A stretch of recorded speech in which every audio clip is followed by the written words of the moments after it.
Türkmen Devlet Binagerlik Kuruluşu'nun kurulun faaliyeti Karataya Demir Gökkeyin Beşiktaş'ta kurulun. Nevkadın Soğudunun Bahtiyar Talibi Ayganov Maltın.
Indiki 100 kilodan yukarı denezetinde bu soğan masan kurbanı tanıyıp görüyor.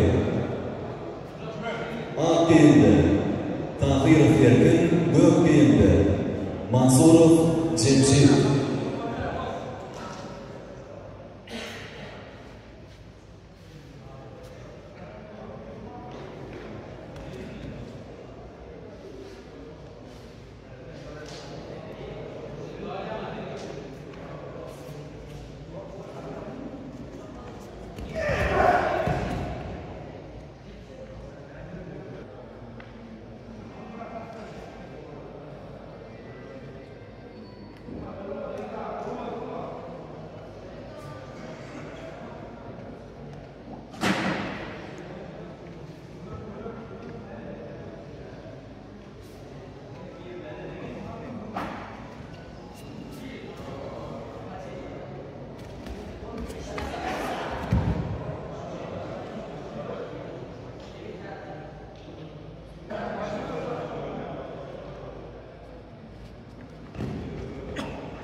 Yine de bir kilodan alındı. Final buluşu belli oldu.